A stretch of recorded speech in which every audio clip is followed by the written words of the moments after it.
If you have ever sat quietly after an argument and tried to piece together what actually happened, you know how heavy that silence can be.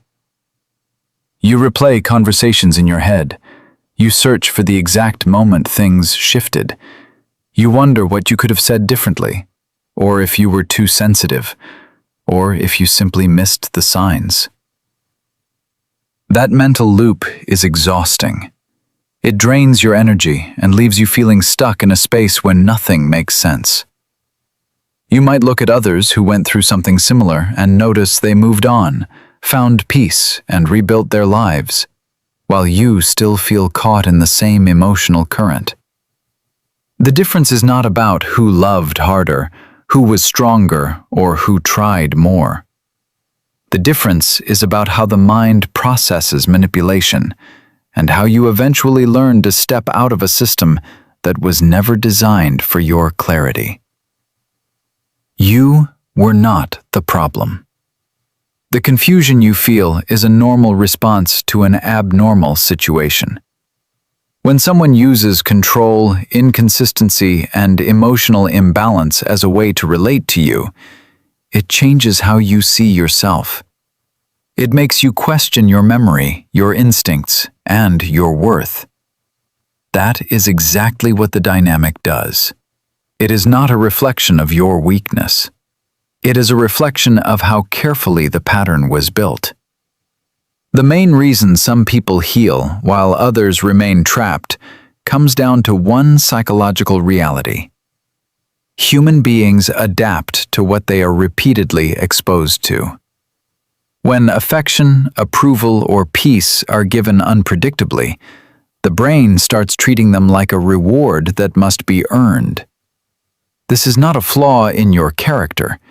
It is a basic neurological response. You were placed in a situation where warmth came and went without clear reason.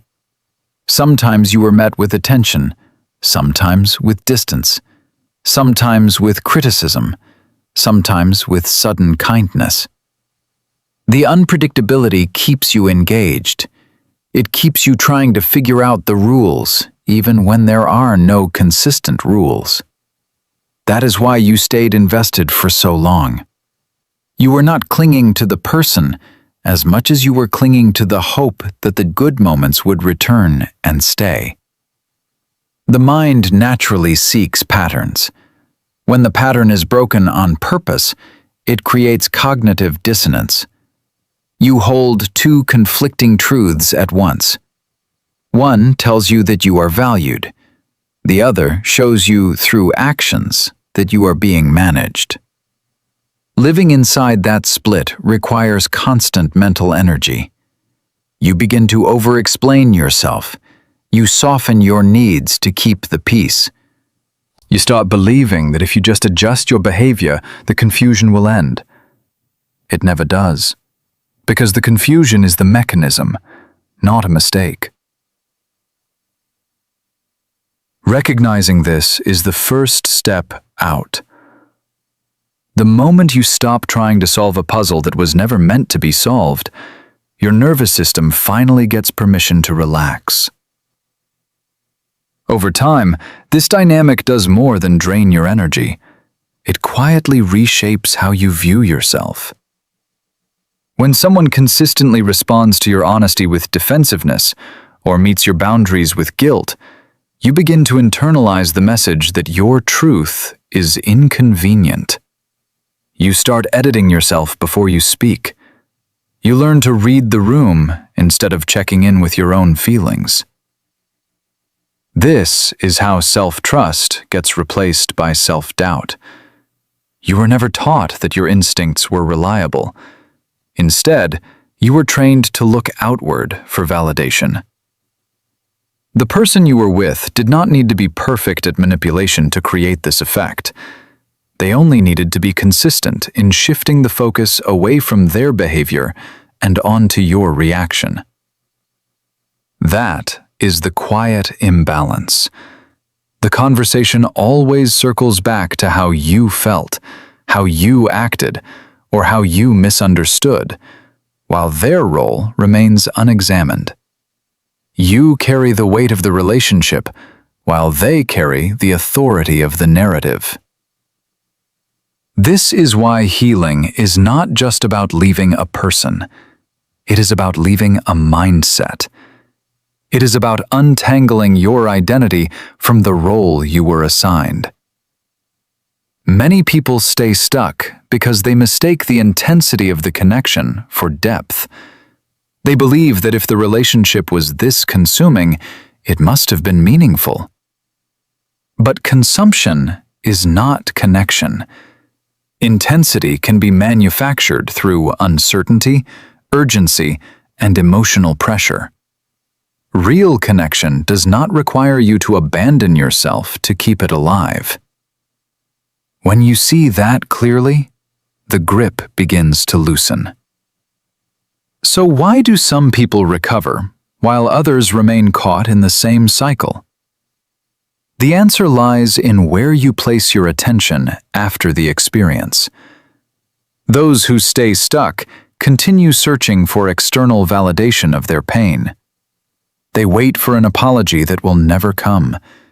They replay conversations, hoping for a different ending. They try to prove their worth to the very person who benefited from their confusion. This is not weakness.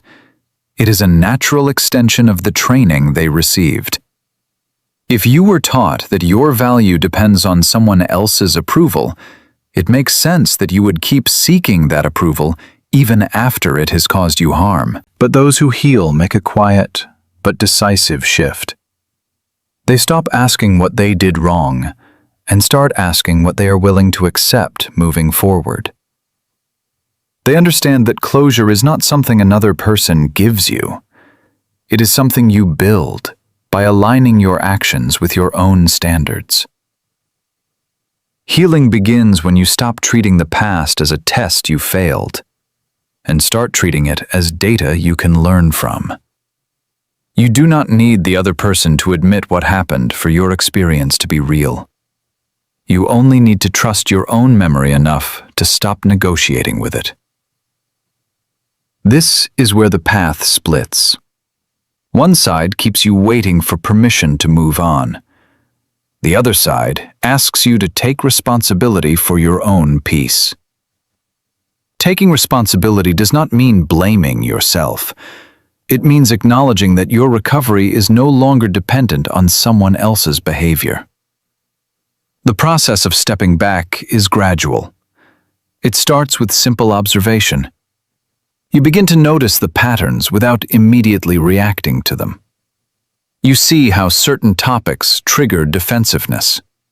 You notice how guilt is used to redirect conversations.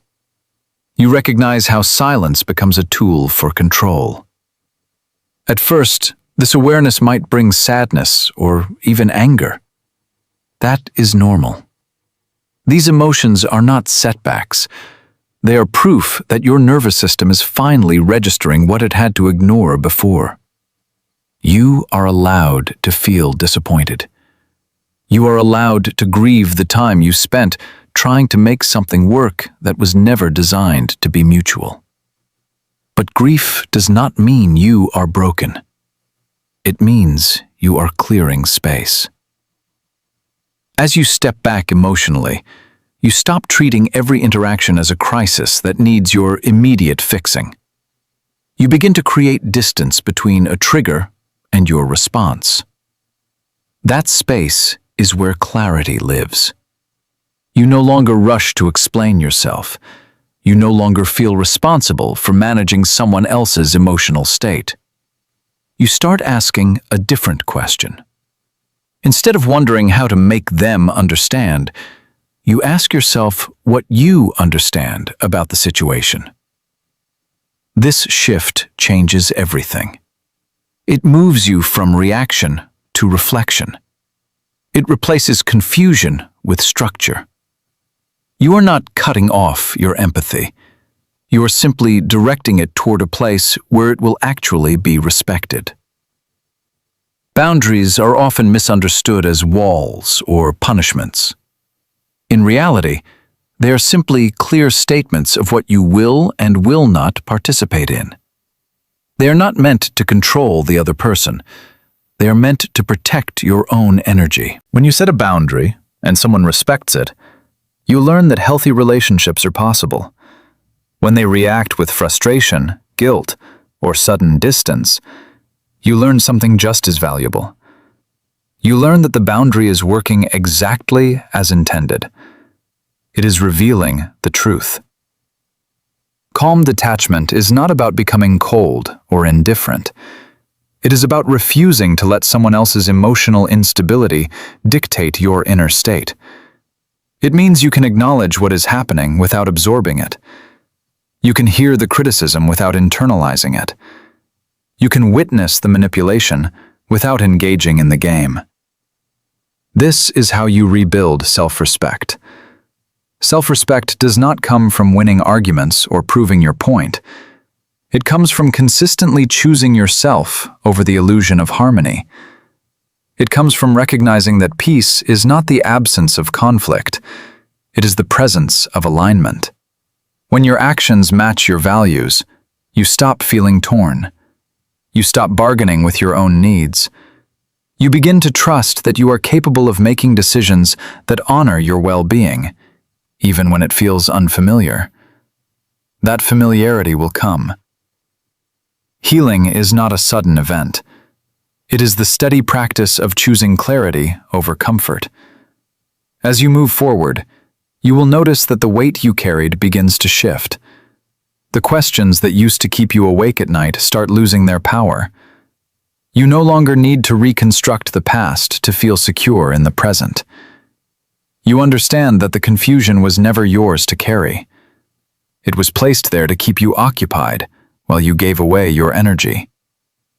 Reclaiming that energy takes time, but it is entirely within your reach.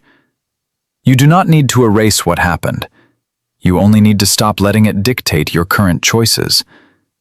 Healing is not about becoming someone who never gets hurt. It is about becoming someone who recognizes when they are being treated poorly and knows how to step back. It is about trusting your instincts again. It is about speaking your truth without apologizing for taking up space. You will find that peace does not arrive with fanfare. It arrives quietly, in the moments when you choose not to engage, when you let a comment pass without defending yourself, when you realize you no longer need to prove your worth to anyone. That is where real strength lives. It is calm, steady, and entirely your own. You have already survived the hardest part. You recognized the pattern. You questioned the narrative. You decided that your mental clarity matters more than the illusion of connection. That decision changes everything. It does not mean the journey is always easy. It means you are finally walking it with your eyes open. There will be days when old thoughts return. You might catch yourself wondering if you were too harsh, or if you missed something, or if the situation could have been different. When that happens, remember what you know now. You do not need to doubt your experience just because someone else refuses to acknowledge it. You do not need to shrink your truth to fit into someone else's version of events. The past is fixed. It cannot be rewritten, but your relationship to it can change. You can stop treating it as an open wound and start treating it as a closed chapter. You have learned what you needed to learn. You have seen what you needed to see. Now you are free to direct your attention toward what actually nourishes you. You are free to build routines that support your nervous system. You are free to surround yourself with people who do not require you to abandon yourself in order to be accepted. Healing is not about forgetting. It is about remembering who you were before the confusion started and giving yourself permission to return to that person. You are not broken. You are recovering. And recovery is not a straight line. It is a series of small, consistent choices to honor your own reality. Each choice adds to your clarity. Each boundary adds to your peace. You do not need to rush. You only need to keep moving forward. The weight is lifting. The confusion is fading. What remains is your own steady presence, clear, grounded, and finally free.